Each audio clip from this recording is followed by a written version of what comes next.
revêtir maintenant la blouse de l'épouse, la blouse de la mère, la blouse de la fille, la blouse de la sœur. Donc en fait, la femme est continuellement en action.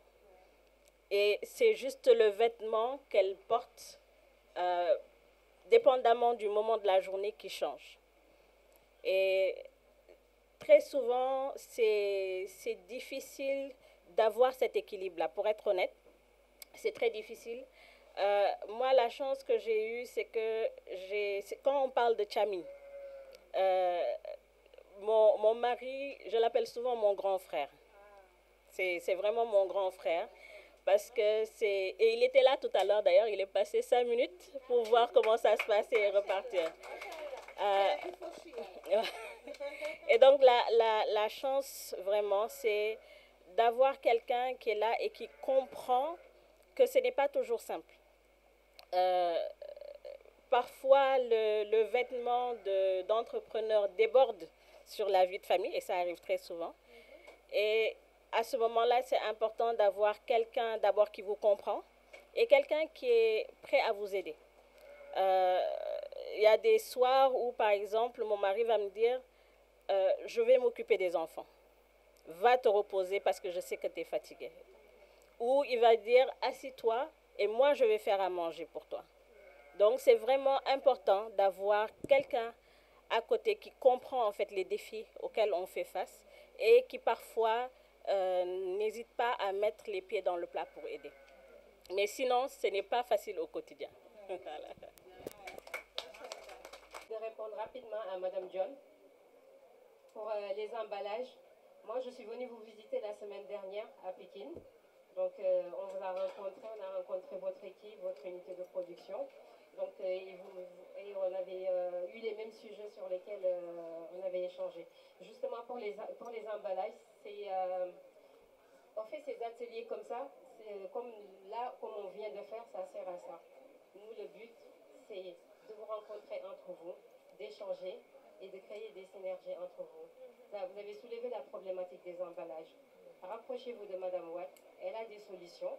Discutez avec elle et vous allez peut-être résoudre une partie de votre problème, je vais dire. En tout cas, merci tout le monde. Moi, je vais conclure, je vais faire une brève conclusion, donc je vais être rapide parce que les gens ont très faim, donc il y a le déjeuner qui est déjà servi. Pour clôturer, donc il y a 4 points qui sont revenus. L'accès à l'information, la formation en éducation financière, absence de réseau et de partenariat. 1, c'est entrepreneur, qui es-tu? Parce que souvent, on a tendance à parler tout de suite du projet, mais on fait pas un focus sur l'entrepreneur, qui il est. Est-ce que l'entrepreneur aussi a ce mindset d'entreprendre? Parce que l'entrepreneuriat, c'est un métier, il faut se former, mais il y a aussi un mindset à avoir. Ce mindset va vous permettre d'être résilient et de faire face aux obstacles et en cas d'échec de pouvoir rebondir. Donc c'est très important, l'identité avant, qui je suis, qu'est-ce que je suis capable de faire, est-ce que j'ai les moyens pour le faire, jusqu'où je vais me donner pour le faire. Et j'ai bien aimé tout à l'heure Madame Dour qui l'a souligné dès le débat, dès le début. Moi je le dis souvent, il ne faut pas entreprendre par nécessité. Faites ce que vous savez faire, parce que vous allez le faire facilement et vous saurez comment le faire.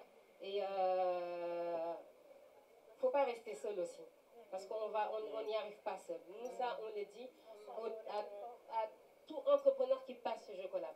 Ces espaces sont créés pour ça. C'est pour que les entrepreneurs viennent ici, se retrouvent. On les aide, on les accompagne, mais on veut aussi qu'ils se mettent avec d'autres entrepreneurs comme eux, parce qu'il y a des retours d'expérience. Comme tout à l'heure, là, c'était très riche. Madame Sarr, elle a un parcours, moi, je trouve magnifique. Donc, il y a peut-être une entrepreneuse ou un entrepreneur ici qui a envie de se lancer dans la cosmétique, mais qui se posait plein de questions, qui ne sait pas quoi faire, où aller. C'est un exemple. Quelqu'un est là. Il ne faut pas hésiter, il ne faut pas rester seul, parce que la solitude de l'entrepreneuriat, elle tue. Elle vous tue. Donc ensuite, il y a la formation. L'éducation financière, malheureusement, c'est le point qui revient le plus souvent dans nos discussions, dans nos ateliers, et même quand on va rencontrer les entrepreneurs. Parce que souvent, il y a cette problématique de la gestion de trésorerie. Donc aujourd'hui, on travaille beaucoup dessus.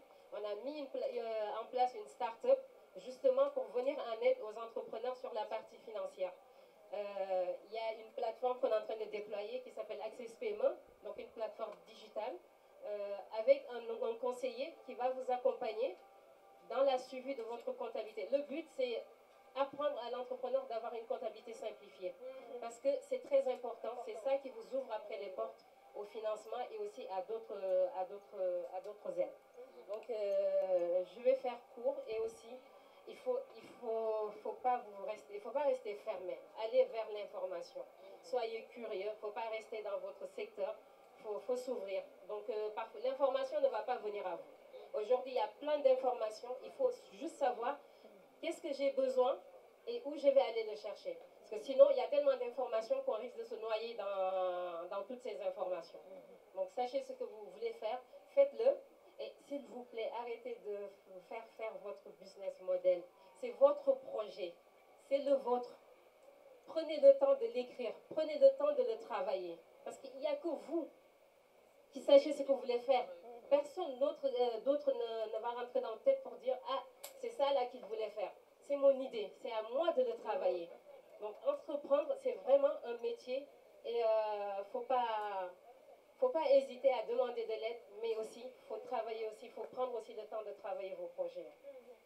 Donc, je voulais conclure là. En tout cas, merci beaucoup, merci pour votre présence. Et on espère cette première édition. On ne va pas s'arrêter là, c'est pour ça qu'on a dit première édition. Tous les ans, on va essayer. On ne va pas essayer, on va le faire. Voilà, on va le faire. On va le faire. Donc l'année prochaine, entre-temps, il y aura plein d'autres. Vous faites partie de la communauté de Diocolabs. Donc dès qu'il y a des informations, dès qu'il y a des choses, on communique sur tout ce qu'on fait. Donc n'hésitez pas, venez vers nous, on est là pour vous aider. Et qu'est-ce que je veux dire? Merci à tous.